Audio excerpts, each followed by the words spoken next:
Welcome, everybody, to this evening's program. We're very excited to have you all here. For those of you unfamiliar with myself, my name is George. I'm the programs manager here at the History Center of Lake Forest Lake Bluff, and we're very excited to host Mr. William Robertson for our program tonight, titled On Fine Miniatures, a Conversation with William Robertson. Mr. Robertson is a man who does not need any introduction to those familiar with the miniature field, but for the sake of all of our new attendees this evening, I'll give a quick introduction. William Robertson designs and builds historically accurate tools that are in turn used to build working replicas of objects. Bill's work ranges from a Chester County spice chest to a fully operational microscope. Bill was always fascinated by small, detailed models, and out of that, he built a unique career. They have been displayed all over the world, from the Smithsonian to the National Museum of Toys and Miniatures in Kansas City, Missouri. So, Mr. Robertson, thank you so much for joining us this evening for this program. Thank you, George. And thank you, everybody, for tuning in. So the general structure of tonight's program, I'm going to do my best to keep to about 45 minutes to an hour, but Mr. Robertson and I are going to engage in a conversation to talk about his introduction to the miniature field, some of the work that he's done in the past part of his career, and then moving into earlier years. And then we'll kind of end off with some current and future projects. And then the second half of our program tonight, we will open up some questions and answers with our audience this evening. So at that point, we'll put a slide on the screen. If you have any questions or comments, feel free to unmute yourself or type your question into the chat function at the bottom of your screen. And I'll be monitoring that as we get into that second half of the presentation. Just to keep in mind, I would like to ask that all attendees keep their microphones muted for the first part of the presentation as to not interrupt Mr. Robertson during the dialogue. One other thing I wanted to mention is that this program is being recorded and will be made available to rewatch free of charge on the History Center YouTube channel. Usually our recordings are made public 1 week after the program takes place. So by next Wednesday, that program should appear on our YouTube channel to rewatch.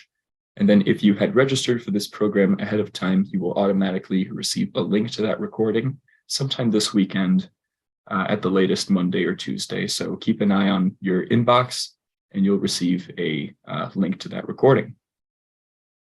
So I would love to get started, Bill, with our first slide here. Go ahead, there we go. So I wanted to go ahead and start with your discussion that you put on your main website that talks about your introduction to the miniature field and how you start that dialogue is not necessarily with miniatures, but more with your work on restoring and tuning cars in your parents' driveway. Could you tell us a little bit about how you ended up in a situation with all these Camaros in the basement, with parts in the basement, Camaros in the driveway? Okay, backing up even before that to bicycles, I was the kid that dragged home things, lawnmowers, bikes, radios, whatever, out of the trash. My parents were very accepting of this. And I would take them apart to see how they worked. And I probably started this, well, when I was 9 years old, or no, actually about 7 or 8. They bought a new house in the Washington, D.C. area. They gave me the corner of the basement with the old kitchen table. By the time I was in high school, my workshop playroom had expanded to take over the entire basement. But anyway, I would drag things home, take them apart, figure out how they worked, actually fix some of them. So when I became, got to be about 16, I needed a car. I bought a Camaro. Well, there was things that weren't right about it. It was a 67. So I needed another one to get some parts off of. So I bought a wreck. And fast forward a couple years, I ended up with 17, 67, and 68 Camaros. Now, some of them were parts cars. And I, even in high school, would take a front wreck and a back wreck, piece them back together of all the parts and sell it off and buy another one. So this was a rare picture in the front yard of, I typically had about 5 of these 67 or 8 Camaros sitting in front of my parents' house at any given time. And I thought nothing of pulling an engine out or whatever. So I was fearless. And how was the parents' reception to this journey that you've embarked on? My parents, I'm the youngest of three. I have an older sister and an older brother. And we've talked even very recently, there was a huge difference generationally, even though there was only a couple years difference in time between their upbringing and mine. They did everything all proper. And, if my brother went on a date, he put on a white dinner jacket and, brought the girl over and they pinned a corsage on her and stuff. And my idea of a date was, put on my army fatigue jacket with magic marker written all over it and see if I can sneak a beer or two out of the refrigerator into the pockets. It was a whole different world. And they just let me do my thing. And it was crazy. And, I always made sure there was something in it for them. So my dad actually drove a 67 Camaro that was painted. I painted it like a Z28, the green with the white racing stripes, but it had a 6-cylinder in it because he drove it through DC traffic every day. So, it's like, I'll build a car for dad to keep him happy and I can then have all my cars. Now, the similarities between automobile mechanics and miniature making, when you kind of take a little bit stronger look at it, they seem to be quite numerous. Do you think your passion for meticulously caring for, renovating, and devoting extended periods of time to your cars, did some of that skill transfer over to the miniature making field? Did you feel as if you had some sort of foundation to work with there? Absolutely. And it goes back even further. Again, I grew up in what I refer to as a craft culture. I think we had 8 hobby shops within 20 minutes of my house. I was north of Washington, D.C. in Montgomery County. Was a fairly well-to-do county. And, I built plastic models. I built scratch-built things. Whatever I wanted, I learned to build, and I built it. And, I had shelves of car models. So when I became 16, the little plastic ones were boring and I got to play with real cars. And I learned I could drive them fast and do all that stuff too. But it was the same thing with the model cars. If I didn't like something, I changed it. If the little plastic kit didn't have wires on the distributor, well, the real car does. I look at the hood of dad's car, it has little wires. Well, I'm going to find some little wires somewhere and put little wires in it. And I grew up doing that. I always did that. And I mean, it's just a fantastic origin story, I would say. One of the most exciting that we've heard. So it's a little different. I jokingly say if guidance counselors had told us there was a job like this, yeah, we would have said, yeah, you're lying. I can imagine. But this love for automobile craftsmanship soon took a turn, as you discuss in your post, towards more detailed craftsmanship of the miniature design, where I want to discuss building a dollhouse for your mother as a gift to her grandchildren.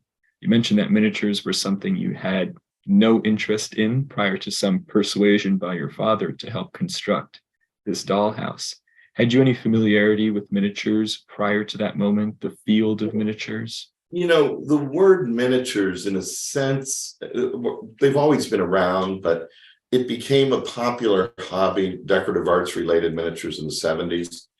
And this is in the 70s. And in 76, my mother decides she wants a dollhouse. I am officially unemployed at the time. My last job had been working for ATI Racing, building race cars. And my father explains to me that you have skills to build things. I've been building things since I was a kid. And I had a nice workshop in the basement with table saws and drill presses and all the tools. And he explained to me in very simple ways that I'm going to build my mother a dollhouse to whatever she wants. And if not, I can get all my junk out of his house, including all the cars in the backyard and this sort of thing. And I negotiated that this is fine. We're going to start this the Monday after New Year's of 77, which was January 3rd. And I'm going to build Mom a dollhouse. And quite frankly, I don't want to hear anything about this until then. So my mother evidently drew up plans, and a couple times she wanted to show them to me. And I'm like, yeah, you need so many sheets of plywood, whatever. And when it came time to build this dollhouse, January 3rd, I started on it. And I had a table saw and various things, and I knew how to do woodwork. And I started building it. And at about 10 o'clock that morning, a friend of mine from school, from high school, comes over. He's home from school, home from college. And he wants to go to Barnaby's, which is a local place we hung out. And my mother's eyes were kind of like a devil. They were like flames coming out. Because my dad had said, you keep Mom happy, that keeps me happy, everything's fine. Well, she was very unhappy. So I told my friend Steve, I said, you know what? I'll meet you down there in about an hour. So I took a piece of cherry that was sitting there, cherry wood, and I sliced it into little sticks. And I told my mother to glue these on. The deal was she was to do the busy work and I was to do the skilled work. And I told her, I'm going to be down at Barnaby's, and if you need me, call. And I'm thinking, she's going to lose interest in this real quick. Anyway, the next morning, she's there in her bathrobe, gluing the last sticks on. And I'm like, whoa, I didn't expect that. I thought this would take a few days. So I took a Dremel tool and drilled a few thousand holes in them and went up to the grocery store and got toothpicks and hammered. I told her, just dip these in glue and hammer them in, because these dolls for your grandchildren need to have, random width pegged hardwood floors, don't they? I kept doing things like that, hoping she would lose interest and that this project would fade. That's the kind of thing a 20-year-old thinks about. Years later, and it took nearly 40 years later, we were talking about this, and she just laughed and she said, oh, but you got your patience from me. I was never going to give up. Just kind of funny when you think about it. But anyway, I built this dollhouse, and for her, we measured the length of my nieces and nephews' arms, and that's how deep we decided to make it. So we've got a picture of the completed dollhouse here. There it is. Right. It was a simple thing. But it elegant. Had downspouts, and it had little screens over top of the fireplace, and it had various details that one would not necessarily expect in a little dollhouse built for little kids. Now, the idea to construct a dollhouse as a gift out of the blue could seem kind of strange to some people, but I want to ask, did your mother have any history with dollhouses, or did she know of any miniaturists such as Narcissa Thorne, for example? No, she did not.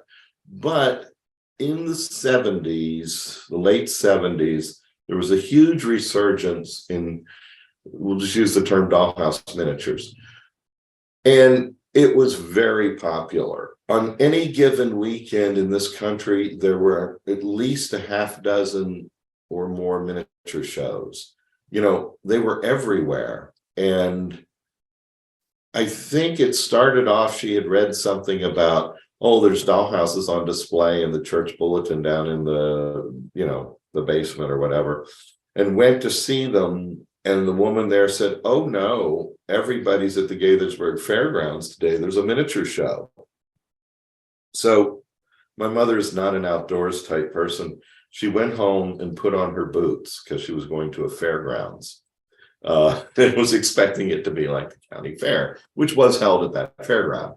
But, goes walking in and, here are these little tiny pieces of furniture that are rather expensive.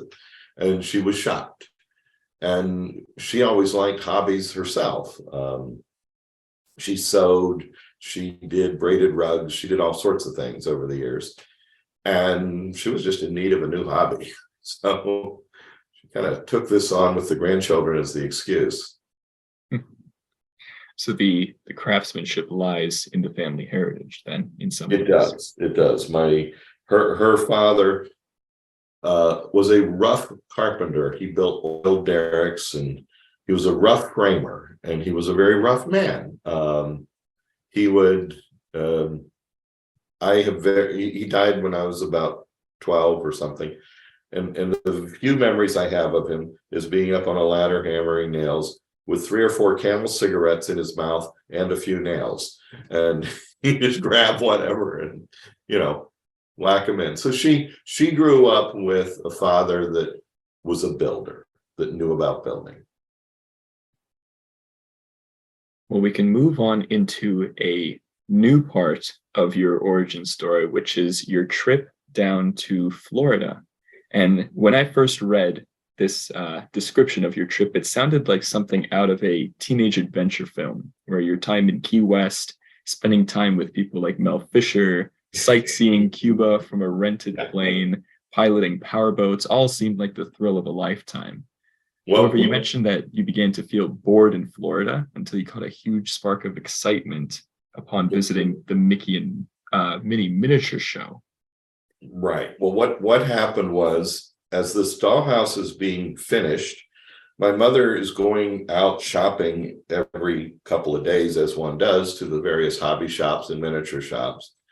And she's rather chatty, so she's telling them, oh, my son's building this dollhouse, and oh, it has random width cherry pegged floors, and it has this detail and that detail. And everybody, the owners of these shops are going, we want to see this. So it was decided that when this dollhouse was done, my parents were going to have a party and show it off. We moved it to the dining room table, and they always look for good excuses for parties anyway. And my father explained to me that you will be on for that evening, and your commitment to this project is done at the conclusion of that party. So it's like, woo, I'm celebrating. Anyway, these adults are all going crazy. I'm behaving and so on.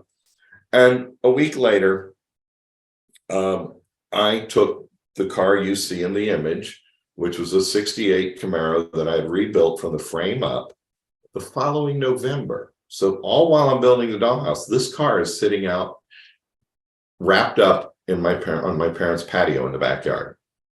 I painted it. Built the motor. I did all that. But I was smart enough to know that you don't drive a powerful car like that in the ice and snow of the winter, because you're going to wreck it, because these things handle horribly. So I had let it sit. So now that the dollhouse is done, it's, into March, whatever, it's time. Let's get this thing out, fire it up. I'm going to Florida. So I went to Florida. And that was an adventure, because I had just turned 21 years old in a hot car. I have about $220 on me. And I go down to Florida, meet up with some old family friends. We go to Highlight, which is a racquetball that you bet on. This is long before the horses, I guess they had horse racing, but this is before casinos and all that. I knew nothing about it, but this old family friend knew that I had some money in my wallet. So he convinced me to put down some bets, which we did.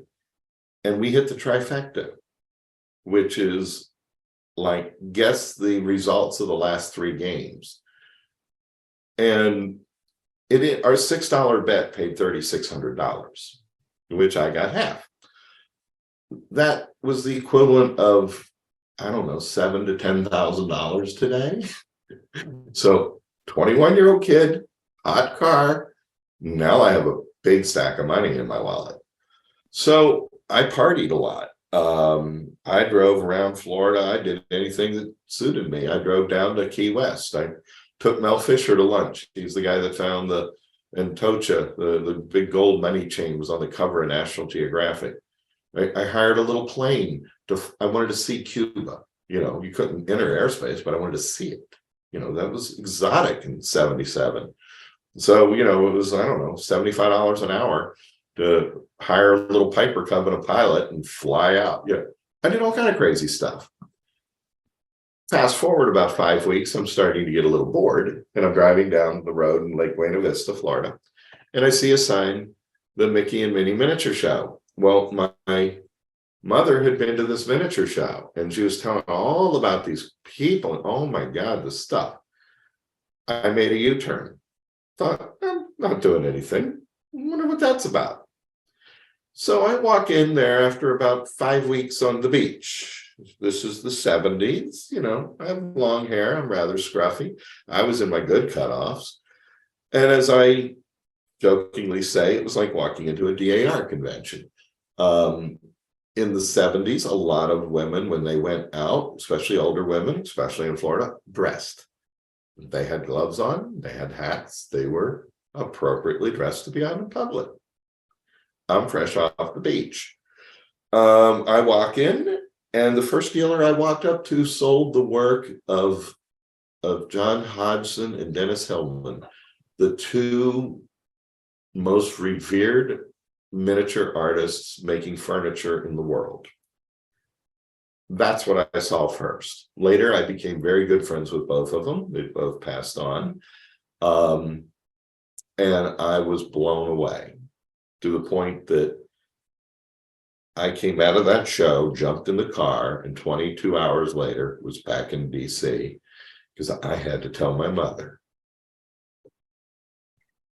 Now, when you made that U-turn to go visit Mickey and Minnie, the past 5 weeks seemed like you could have never gotten bored of some of those thrills and adventures. What was it that you think rejuvenated or revitalized that spark of creativity in you to make that U-turn and really get into that miniature show? I actually made the U-turn to buy my mother something for the dollhouse because I had money. My mother, quite frankly, hated the sea. So buying anything with seashells or any of that, that doesn't work in our house. So I was thinking, I'll get her a little something for her dollhouse. Because by this time, as the grandchildren reached for the house, she like, no, you can't touch that, that sort of thing. So it was clearly becoming her dollhouse. So I just went in thinking, I'll find something for her. And one of the first pieces I looked at was like $800, which was huge money in those days. And I'm like, whoa. And I'm looking at it thinking, I can do that. I can make that.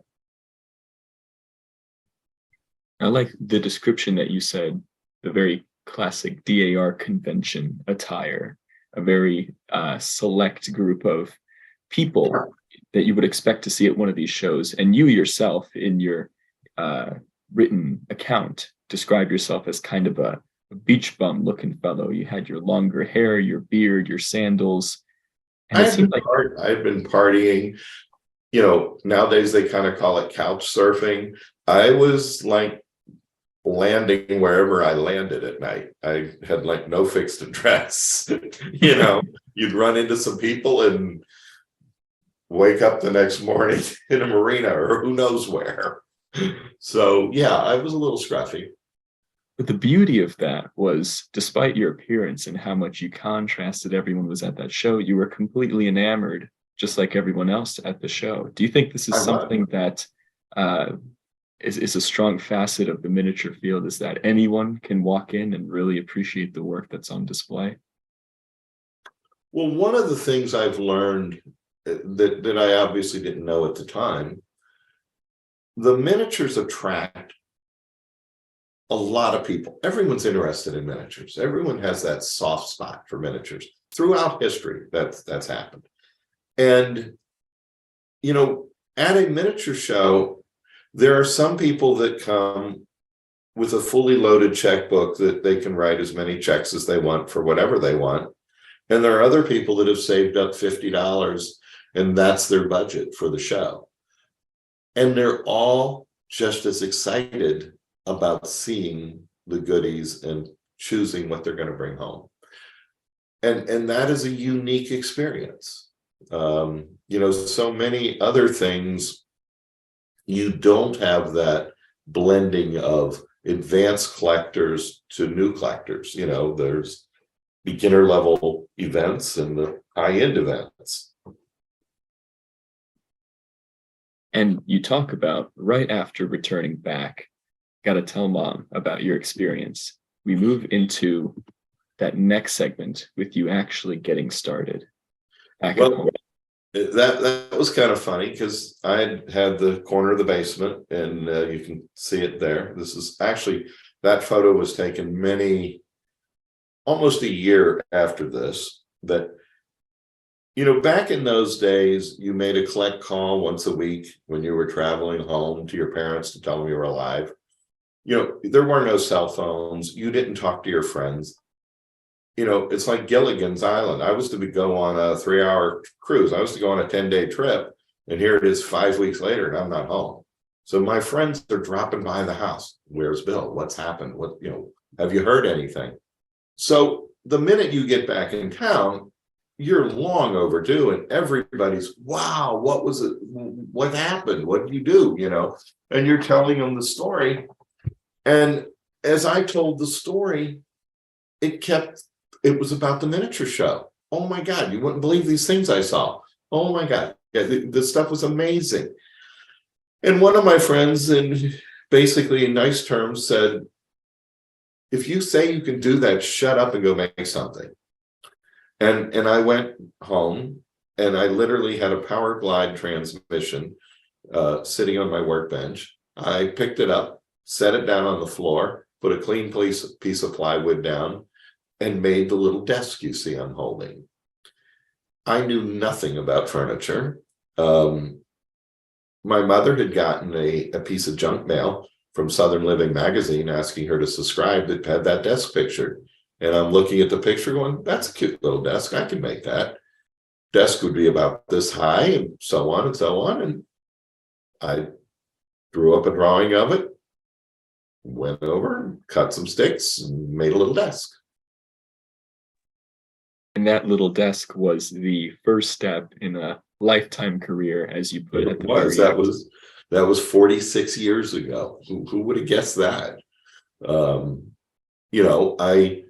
I ended up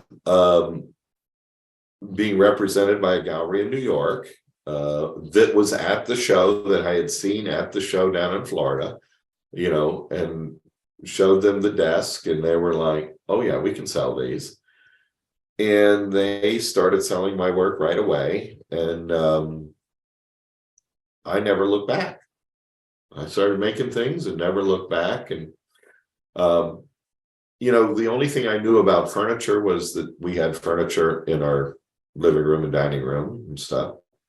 That little desk has modern drawer glides in it, which it's an 18th century desk, but I didn't know that in the 18th century they didn't have drawer glides. I looked at the sideboard in our dining room. It had drawer glides, so I made drawer glides. And I knew nothing about furniture, and I realized very quickly that if you copy a piece, let's say from Sears, and do a perfect job, at best you have a piece of Sears furniture. If you copy a piece, say, from the Art Institute of Chicago, one of their masterpieces, and you do a good job, you have something really beautiful. And so I had to do a crash course in learning about furniture, and I'm a quick study, so I learned a lot. And that was funny. One of the funnier stories to that is there was an auction. I had gotten Wallace Nutting's books on furniture, and I see that this John Goddard is like the most famous American furniture maker. And lo and behold, in the Washington Post, there's an auction, and there's a little Goddard tea table coming up. Well, I was too cheap to buy the catalog, so I kind of didn't see the prices, the estimated price. And I go walking into the gallery, and I see the table. It's up on a wood platform, and it's a little small tea table. I just reached over, picked it up, and flipped it over because I wanted to see how it was made and see the bottom of it. And the look on the security guards was precious. That table sold for $95,000 in 1970. I think it was seven. It was 7 or 8. But it was like, oh, I was thinking it was maybe $1,000, $5,000. I had no idea. It's like couldn't afford the catalog. So you learn quick. I would say one of the greatest examples of your work and the adaptation to the miniature craft on your website on full display is your work, Twin Manors. Now, ladies and gentlemen, if you're not familiar with the Twin Manors work, it is something truly to behold. And we have a selection of images here that as we go through and as we talk. If I'm not mistaken, Bill, it was a project that began to develop in 1979, fairly early on in your career. Could you discuss how a project, and we'll see it from other examples and other perspectives, how a project of this scope and scale developed over the course of your career and experience? Well, everybody had raved about that dollhouse that I had built for my nieces. That was a kid's toy. To me, that was a kid's toy. And all these adults are raving about it. And I'm like, you've got to be kidding me. That's a toy. It's a piece of junk. I'm going to build a real dollhouse, is what I said. And starting in 79, just shortly after I'm going to build a good dollhouse, And I had the idea that, well, if I built two, I could keep one and I could sell one. And the whole thought was, well, gee, you set up the saw to cut a piece of wood. How long does it take to run a second piece of wood across? That theory doesn't work. It ended up taking 9 years to build a pair of these things. And its first showing was in Washington, D.C. in 86, 87 at the National Geographic Society. It was a high-tech dollhouse. The front and back dropped into the base like windows, like power windows on a car. I had looked at all the antique dollhouses at Flora Gill Jacobs Washington Dollhouse and Toy Museum, and they were cracked and the lighting had, burned all around. The heat from the lights had burned the paint and this and that. So this is actually very high tech. It has a metal frame that expands and contracts so that it doesn't crack. I mean, here 40 years later, there's no cracks in it. The lighting was all specially designed. I actually used car lighting. The dashboard bulbs for for General Motors cars. That was a high bulb. It was a hard to reach bulb, so they designed a light bulb that would basically last forever. Some of these bulbs are still on after 40 years, so they did a good job of that. Anyway, I built this pair of these houses, and it took forever, but I needed to do it the way it needed to be done. So that's just my nature.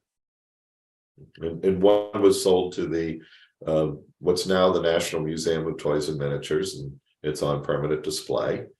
And the other is in my collection. Now, were the Twin Manors something that you had an everlasting vision of how it would turn out, or did they go through a series of adaptations and updates in reflection to your past works? No, I actually have the original sketches I made around 1980. I quickly learned that just as Mrs. Thorne did, you don't copy a real room. You do an adaptation of a room. Because a real room has 4 walls and a miniature room has 3 walls. You got to see into it, so you remove a wall. But yet you have to have the same number of elements, windows, doors, fireplace, things like that, in the miniature for it to look right. So I learned, I designed this, and I had the help of a couple, a very elderly couple, Mr. and Mrs. George Riggs, who were both architects, which was very unusual for a woman to be an architect. And they specialized in Georgian architecture.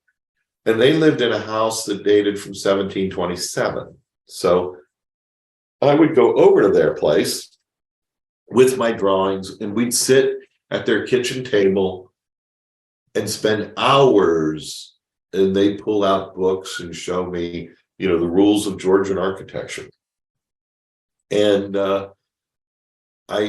every room is copied from basically 2 separate rooms that were very similar, and I would blend the details. I take the best details of each of those rooms and put in it, and then made all my router bits and cutters, and just made the moldings, made everything. The doorknobs are oval, the locks work. I did what I do, and that's get carried away with detail. I love your description that you can have access to on your main website of the meticulous process of going into each room, and the level of design and detail within Twin Manors is completely unprecedented. The miniature layperson, if you will, someone who has no experience in looking at miniature rooms and seeing the composition, I feel like they have their head would begin to spin knowing that all the doors, locks, latches, windows are all functional. The main door frame is comprised of over 200 pieces, as well as everything else taking 9 years of work. How, on a project of this complexity, do you decide to stop adding features? When do you know that you're finished with the work? It's funny. In a sense, you're never finished. It's difficult. I had a client who was a film producer, and he did documentary films, and he won a Clio Award and some other awards. And one time we were talking, and I said,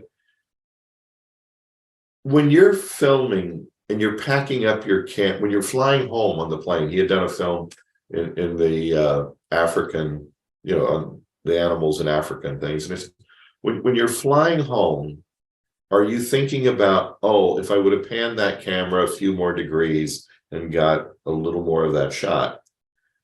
And he said, oh, no, I'm thinking of that as I'm putting the camera in the case. He said, you're never done, but you have to at some point be finished. That you have to at some point call it quits, So I often think about that. Because your nature is you can just drill down and keep going. And I'm sure the collaborative aspect was something that kept everyone going as well, just as you mentioned, poring over those Georgian rules of engagement when it comes to architecture. It does. I'm a firm believer in when I get into an area that I don't know, I'm going to find who does know and learn from them or have them do it. But often I have my own idiosyncrasies of the way I want it done, and I need to learn from them and then move on to the next, to put my twist on it, so to speak. Well, you do have a couple sections in your full presentation of Twin Manors. I just picked out a handful of images on the screen here, but you do give thanks to a number of miniaturists working at the same time as yourself that had contributed in various levels to Twin Manors. Would you consider that miniature making as a whole, is it something that is particularly isolating, or do miniaturists enjoy getting together and working on a collaborative project? Well, in the collaboration of this, there are some pieces where I commissioned an artist to do something, like the tiles in the one upstairs sitting room. I had someone do the tiles. The painting in the drawing room was done by Marjorie Adams. And one of the fascinating stories is this being Twin Manors, you're commissioning two, because they're identical, the houses, with the exception of the color of one room. And I asked Marjorie, I said, did you paint them side by side or one after the other? She says, oh no, I painted them one after the other. So I had sent her a photograph of the real painting. She painted it. Then she painted it again and mailed them back to me. She did this in oil. And I looked at the paintings and tried to figure out which one I wanted for my house. They were the same. I couldn't pick a favorite. I mean, it was like, look, when you look at a litter of puppies, there's almost always a favorite. And there was no favorite. That's how good she was. So, it was just one of those things. And then the one house is in our family's collection. My mother continued to collect, by the way, after, her little playhouse. And a lot of the artists mentioned on the website are people that made the pieces that are in the house. Obviously, I didn't make all that furniture. Otherwise, I'd still be working on it. I made a lot of it, a lot of things, but not all of it. Well, it really is just an incredible piece of work to be able to represent, if anything, I mean, when I look at it, I would consider it, the highlight of any artist's career, composition wise, and the amount of time poured into it. Do you consider this kind of your magnum opus when it comes to miniature making? I'm often asked, what's my favorite piece? What's my, this, that. And I use this pretty much the same answer. It's the next piece I'm going to do. I haven't done my Magnus yet. I try not to rest on my laurels, so to speak. One of my rules is every piece you do has to be better in some way than whatever you did before. Whether it's technique, more accuracy, deeper research. You made that little screw 1/10 of a millimeter smaller and closer to scale. That the lock worked better, that the this, to that. Everything I do has to be better. So I haven't done my best piece yet. I think it's an incredible life lesson just to move out of miniatures, as well as that level of dedication and to be able to continue to push yourself forward. I'm sure is one of the many lessons that you've learned that applies to both miniature making and to day-to-day life. Are there anything else that stands out in your career that you could say have contributed miniature skills specifically to your day-to-day life? I think it's all blended together. My hobby, I collect antique tools, for example. I have tools made by a man named Nicholas Bion. He was Louis XIV's toolmaker. I like nice things. I've lent things to the Smithsonian. My research, I have 2 libraries in my house. I have a decorative arts library, and we have basically an antique tool and industry library. And I have a lot of books. It's not unusual. If I'm researching something, I rarely have to leave the house. I rarely have to get on the internet. I mean, a lot of times it's like, okay, if I want to see something out of Plumier, it's a book on lathe work written in 1701. I pull the first edition off the shelf. And all of it's blended together. My hobby, my work, my life, my friends, everything, it's all rolled into one kind of crazy life.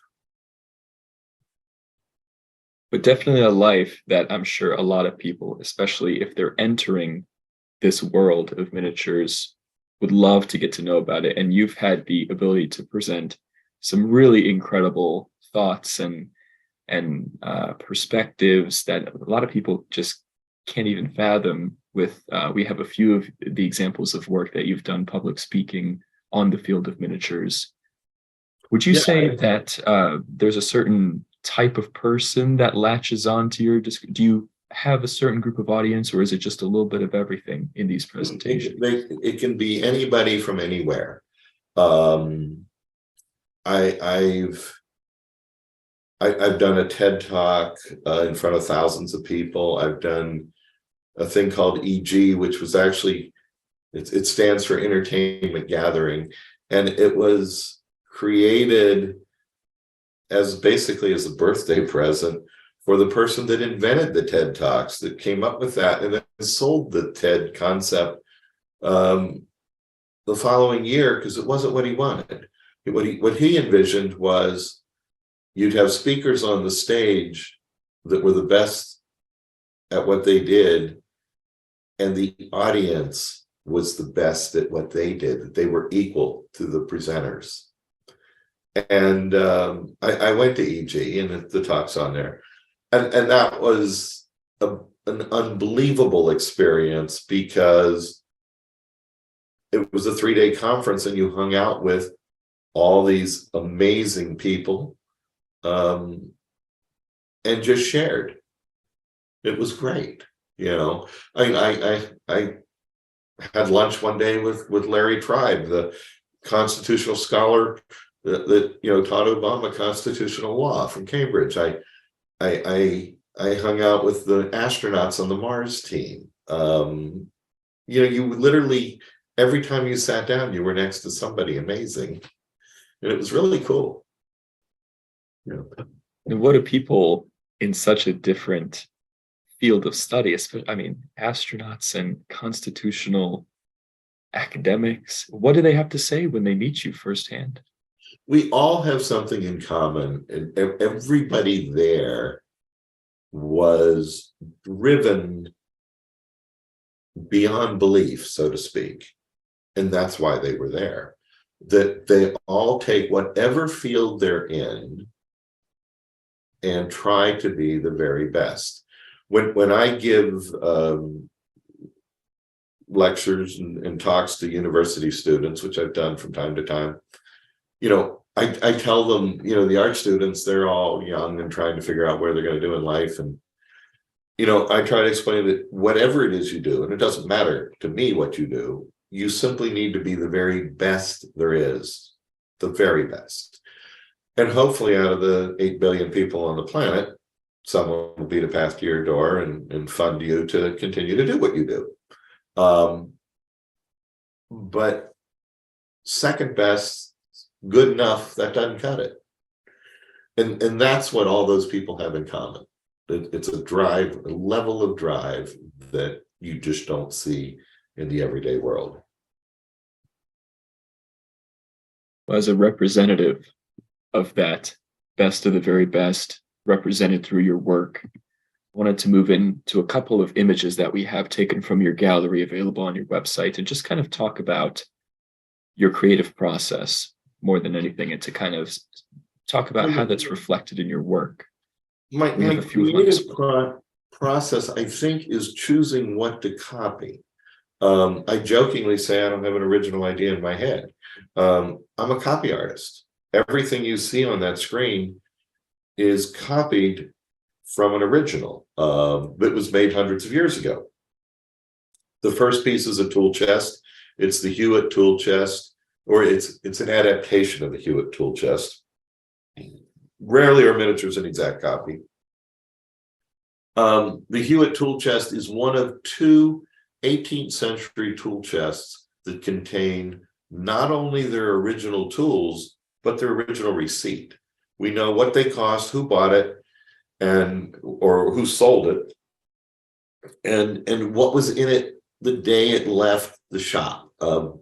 This one is owned by Colonial Williamsburg, and it was sold by a London tool dealer. Hewitt was his name, and I loved it so much I had to make one, and I made that as my 20th.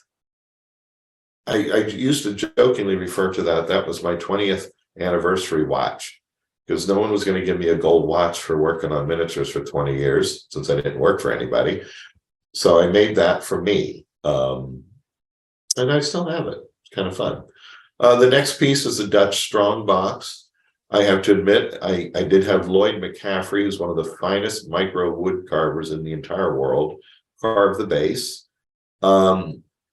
But the box itself is fully covered in marquetry. There's hundreds of pieces of marquetry. And then the brasses on it cover 80% of that, but it has to be there. Inside, it unlocks with a complex locking mechanism. It all opens up, and there is secret compartments and all kind of neat things. One of the fun features, this is a historic thing, this would have been used in the it was Dutch, it would have been 17th century. When a wealthy Dutch person traveled, they would have had their valuables in this. And as they went from end to end, the country inn, or they're staying in a friend's castle or whatever, basically the floors were wood in those days. There's actually a mechanism inside this box. You'd open it up, you'd pull out this crank handle and stick it in these holes and screw it to the floor, because this way you couldn't steal it if it's screwed to the floor. Now, they're not too worried about leaving holes in their friend's floor, but that was the thing. But that's the kind of research you find. about these things. The next piece is a Chester County spice cabinet. And in that small resolution, it's hard to see, but that cabinet is fully dovetailed, as is the little drawers, and the lock works and everything. And I did the exploded view behind it, which is in the National Museum of Toys and Miniatures. And that was a really insane piece. It's about 1.25 inches high. And the last piece shown there is a wassail bowl, which was done for the throne rooms. That was part of the Christmas decorations for the big English great room kitchen kind of thing. And wassail was it's Christmas punch basically. And they had these bowls. It's loosely based on one in the Victoria and Albert Museum. And they were made out of lignin vitae and ivory, as is this one. And they were turned on a machine called a rose engine, which is like a 3-dimensional spirograph. Fabergé eggs, the guilloche, fancy enameling was all done on the same type machine. And I happened to have a rose engine. I saw one and needed to own one. And the one sitting in my living room its provenance goes back to Cartier's studio. So that was just kind of fun to do this little piece for the Art Institute, and it's done on Cartier's rose engine. So it's kind of cool. I would say very cool. And I especially love the variety and the level of focus that goes into each piece, and yet each one is completely different, and it looks like it can come from all different eras, all different periods. How would you describe your inspiration criteria? Do you build pieces that you're interested in the moment, or do they build off a larger theme that you're thinking of at the time? They fester. I will see something, I will get intrigued by it. The current piece I'm working on, I did the research for it in the mid-1990s. It's been on my mind ever since. But I really didn't have the technology to do it in the 1990s. And I was so stupid, I didn't even know I didn't have the technology to do it. It wasn't until I started on it that I realized, the more I thought about it, it was like, I can't do that. And I've since figured out how and progressing towards doing it. But many of the items I have are, I only make what I like. I was once called by someone, they asked me to make a piece and they emailed me a picture and I said, no. They go, well, why not? I said, it's ugly. I don't want to look at it for 6 months. I don't like it. I have a great friend, Pierre, in France. He loves that kind of thing. It's his favorite style. He'll make it. So he did. But a lot of times I make things I like. You really can't see this well, but I'm sitting at a 18th century architect's table. I made a miniature of an 18th century architect's table. As I was making it, I was making it off one that had been sold at Sotheby's. And I'm looking at this and they say they're fairly rare and so on and so forth. Well, one comes up at auction. And I'm like, wow, it's pretty rough. I mean, it's not a museum quality table. It's, a couple $1,000 table. But I should try to buy that. About 10 days before the auction, another auction house, this one was in Pennsylvania, another auction house has one. The auctions are a couple days apart. And I'm like, the tables are similar but different. They're the same style of table. This one has quarter columns. This one has full columns. This one has, and I got the condition reports from the 2 auction houses, and I spent literally the entire night on my iPad flipping back and forth, eeny, meeny, miny, mo, which one should I try to buy? And at about 5 o'clock in the morning, in my very sleep-deprived state, I decided I should buy them both, get them here, study them, and then get rid of one of them. I did. except the getting rid of part. There's one in this room, there's one in the next room. You know, and I've made that in miniature, that same table. More and more of my miniatures are things I own. On the website, there's a French spinning wheel. That one that's shown there that I'm copying, I own. The gentleman's tool chest. I don't have the Hewitt chest, but I do have a gentleman's tool chest with its tools. They're very rare. So my miniatures mimic my personal taste. Now, if we have the ability, Bill, we can, if you'd like, to move in your camera on top of your desk. I can go ahead and stop the share here. Okay, well, okay, we'll just show a couple pieces that I brought here. And since I'm having a slight difficulty seeing the screen, if the images are too hot, too bright, we can turn lights down, whatever they look at. Okay, this is a needlepoint top games table that I made a pair of. It's in Twin Manors. It's in the Philadelphia style. I don't know. Let's see if you can see the carving. Ball and claw foot, carved acanthus leaves. On the website, there's more pictures of this in detail. But my mother and I did a pair of these back in, I think, 1982. The needlepoint is 60 mesh. And, you know, there's 33,000 stitches in this. And one of my concerns was the table could warp. Well, here this table is 40 years old and there's no warping. It's also quite heavy. The reason is there's a piece of stainless steel underneath the needlepoint, and it's engineered so it wouldn't warp.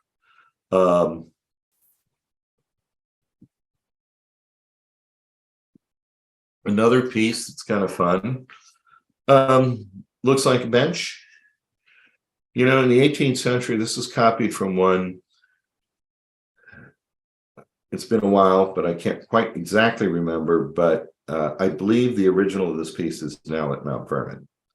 You know, folks like George Washington would have had guests, and their guests, it was proper if someone's there. You know, it's not like you go down to the Hampton Inn and stay. You have to, like, stay there at this estate. Well, you have guests, there's sleepovers. So this is a deception bed. This is actually a bed, not a bench. Sit in a hallway.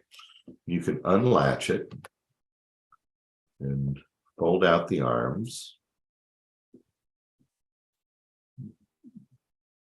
Lift the cushion out.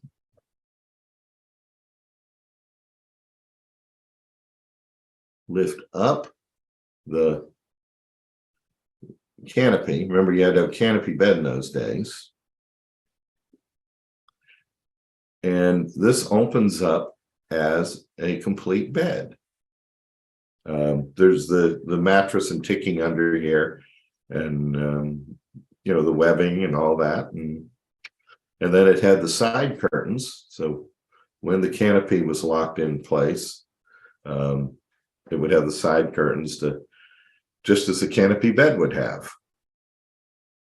So one of the things about my things is that they work. I like stuff that works. That is fantastic. Just a beautiful piece that really illustrates how making something in miniature is one thing, but as you even state on your artist statement on your website, to be able to see a piece inside and out as well is truly remarkable. Yeah, it's, you know, and I've been so fortunate as I've traveled around the world to museums. The museums have been extremely generous to me in giving me access to things. I've gotten to hold things that people could only dream about. You know, 300-400-year-old objects made by kings and queens. You know, and I've held them in my hand and got to study them in the laboratory under high-powered magnification and learn about them and talk to the curators about them and discuss and you know, this sort of thing. I see you just put up an image of candlesticks. I've always been fascinated by candlesticks since I was a kid. And on my website, there's a little story about candlesticks, but I jokingly say I was at a flea market in Copenhagen many years ago and riding my bicycle along, and I see an 18th century English brass candlestick, and it was about $17. So I bought it.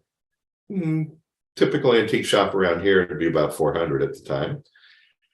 Anyway, I bought it, and I thought if there's one, there must be more. So the next day I went out hunting them, and I found two more at a reasonable price.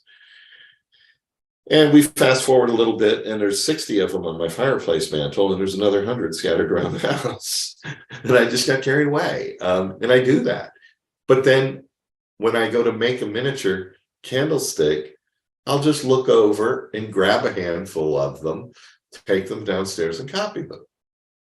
So it's research. And the copy is so much more pure if you have the original in front of you. You get something from holding it, from touching it, from it being right there. It's so much better than going to the museum, photographing it, measuring it, getting home. Whoops, I didn't get the picture of this angle. Where if you have it in your hand, you do a better job. Well, it is really a fantastic collection. And as I mentioned, the images that I put up on the screen are just a part of the total gallery, but it really gives you a sense, as we saw. And thank you for that live demonstration into some of your collected There's pieces. The first image there on your screen are the architect's tables that I told you I ended up buying a pair of real ones. Those are the miniatures. So it's just kind of fun. It's what I do.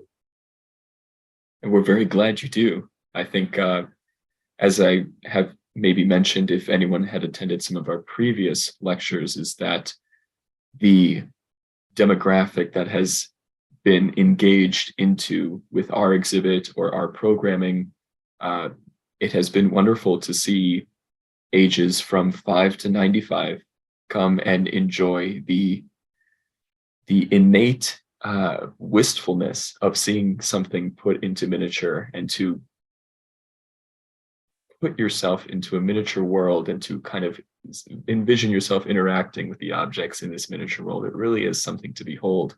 And I think your entire collection wholeheartedly creates that feeling in your work, especially the level of care, as you mentioned. To be one of the best, you need to be able to consistently pour in that dedication and to continue to love what you do and to see it in and out. And so I have a couple other questions that I want to get to, but we are at an hour and I want to leave some time for questions and answers with our audience. So I wanted to leave you with this last question, Bill, that we've kind of ended as a closing statement in a few of our past programs as well. We're familiar that you do a lot of educational work on miniatures. What is it that you would suggest to the person who may be interested in miniatures, but lacks that confidence in themselves to get started and to actually attempt to enter the field and do some sort of miniature craftsmanship? What is it that you would offer as a veteran of the field to those beginners, potential beginners? That's a tricky one. There are some people that are self-starters. There are some that are not. Obviously, it helps to be a self-starter and not doubt your work. There's groups like the International Guild of Miniature Artisans, where they have a guild school, for example, in June up in Castine, Maine. And many, many years ago, a first-year student was walking along. We were walking together, and I asked her, "Why do you do this?" or "Why did you come here?" And she said, "For an entire week, I don't have to explain why I do this, because everybody on campus for that week is into it. So everyone can show their work to anyone.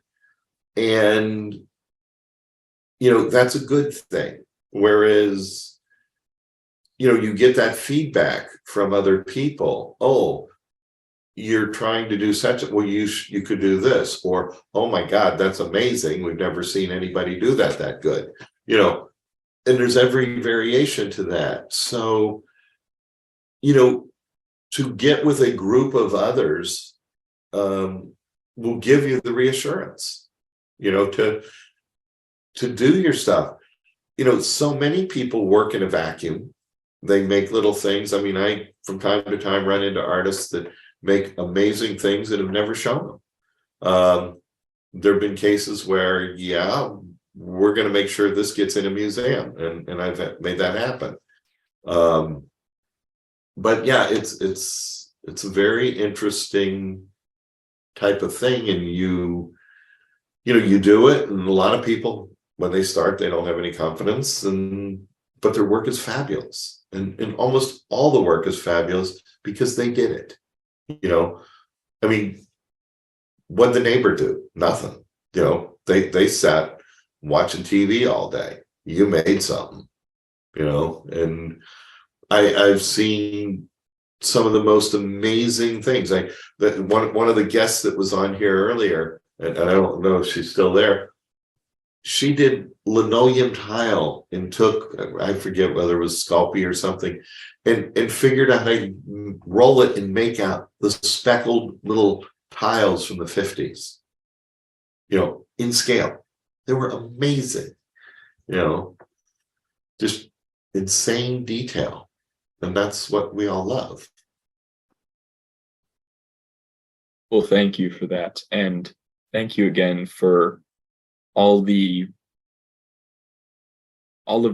just incredible stories. I'm having trouble even finding the words, really, to be able to bring a field as this that can be so mesmerizing to everybody who encounters it, and to be able to get a look into your creative process and your research process, and to hear the story of your origins, and then this decades-long career that you've forged and have been able to share it with interest all over the world has been truly fascinating. So thank you again, Mr. Robertson. I do want to open it up for the last 15, 20 minutes or so to our audience to be able to ask some questions. So everybody in the audience, thank you again for staying with us.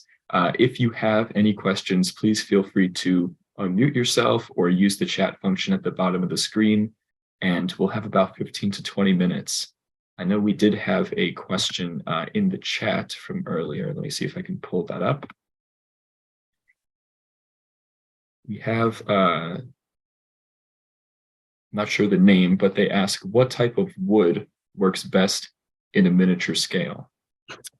Very fine grain woods. I often joke that I searched for the little tree that grew behind the big tree that was in the shade all the time. So it grew really slow, and its little annular rings are really close together. I use a lot of pear wood. I have cherry that's 250 years old. Original growth timber, very slow growing.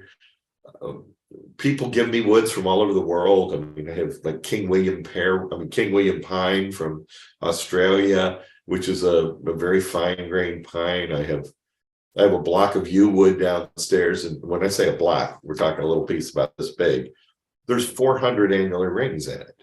It's a very slow growing, and that's scale grain, and I love that. So fine grain wood is what you want. We have another question in the chat that asks, are the needlework casket and mirror based on items in the Victoria and Albert Museum? I believe we've had a conversation that yes, it is. Yes, there are a lot of those caskets made. The V&A does have an exceptional example, and a lot of times I'll look at a number of various pieces, and combine the most interesting features of each.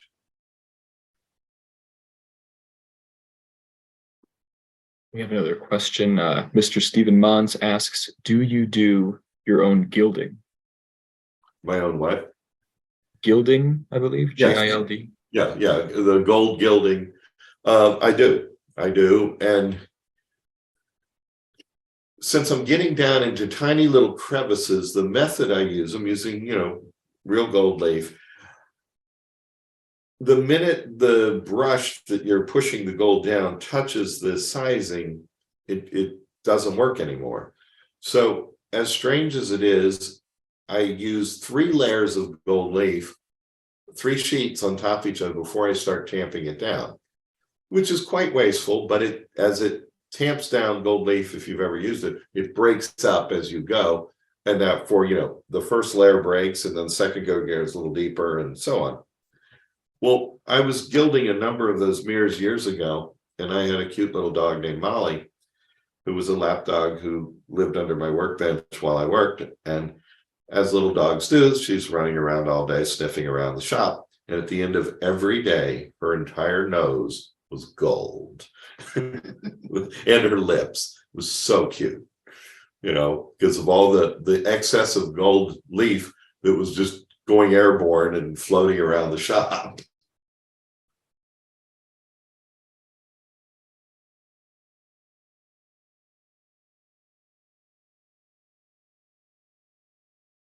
We can think about some other questions. Like I said, if you would like to unmute yourself, you can also do that.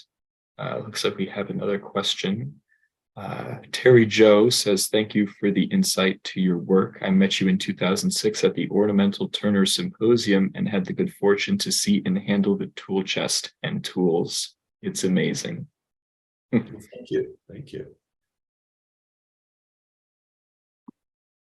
While we have some people thinking of questions, I did want to ask Bill, would you be able to divulge any information as to future projects that have been on your mind recently? Yeah. Well, we reach over and grab something here. My current project that I did the research for, my late friend Ted Crom wanted me to make this, and I measured it and photographed it, and well, I didn't make it, but this is a catalog from Peter Stubbs in 1801. This is one of the rarest tool catalogs on the planet. He only printed 50 copies. There's 7 copies of this book in surviving, and this copy is the only one in private hands. Anyway, this machine that he shows, I'm going to hold it up, is a wheel cutting engine. It was invented around 1760 in England, and it was used to cut watch and clock wheels. There's a disc there, and you really can't see it with the resolution of the camera here, but there's 1,800 holes in that disc. And I'm going to make that in miniature. Now, that disc is about the size of my thumbnail, and it's going to have 1,800 holes in it. And those holes have to be in the right place. And that's quite a challenge. And about the last 10 days in my shop, I have been building the fixture to drill those holes. And that alone is so complex. And it's seriously pushing me to my limits. So that's my current project. Well, we look forward to seeing it completed. So do I. Looks like we have a couple more questions here. Mr. Stephen Mons asks again, do you do your own metal turning, or do you send it out for work elsewhere? I do all my own metal turning. The lathe is my favorite tool to use. I have a lot of lathes down in my shop of all different kinds, and I love to turn pieces on the lathe. And I have different lathes for different reasons and different purposes. Most are antiques, and you can do anything on a lathe, really. It's the original machine tool, so to speak. And but yeah, I'm getting ready. Probably in the next year or so, I will be setting up a new lathe that will be underneath a microscope to do even finer work that I've done before. I'm getting to the point that I want to do, I've been doing this for a long time. I know that there will come a time when I can't do it. So I'm like, I'm going to push and do the hardest things possible while I still can. So yeah, I want to do real little things. Already I make my own screws and things on the lathe, and they're tiny. I mean, I make screws down as small as 0.3 millimeters. That's about 12 thousandths of an inch. Again, to the miniature lathe person, I'm sure their heads are spinning as to just comprehending that, the amount of detail that goes into it. Well, 12 thousandths is about 4 thicknesses of your hair. And picture that being a screw, and it's threaded. So, yeah. There you have it, folks. Ruminate on that for a minute or two. Wendy Smale asks, my apologies if I mispronounced that. How do you sign your work, and can you sign every kind of completed piece? Most of it I sign. A lot of it I have a stamp that is got 12 thousandths inch high letters. Sometimes the piece is so small, I'll just have a little R and engrave a little something on it. There are a few pieces that were too small to sign. Other pieces I try to sign in the way the original was signed. For example, this wheel cutting engine has engraved in 18th century script my name, and then the Latin word for created by and the date, which was typical of the original. So I if the piece had a bold signature on it, I sign it the same way. A lot of my wooden pieces have paper labels inside that are adapted. I basically redid the artwork from some in the British Museum and from their trade card and trade label collection, and swapped out the name, and a lettering artist changed the name and printed those on 18th century paper. So in some of my pieces, you'll see a little label pasted in the door. Well, that's on period paper and in a period design. Just my name's different, Allison Milmo, apologies if I mispronounced that as well, asks, what is the most modern style or period of furniture or objects that you've created? Have you done anything 20th century, or do you prefer pre-industrial revolution? I do prefer the pre-industrial. I often joke the last piece I'll make is a set of TV trays. We grew up eating TV dinners with TV trays.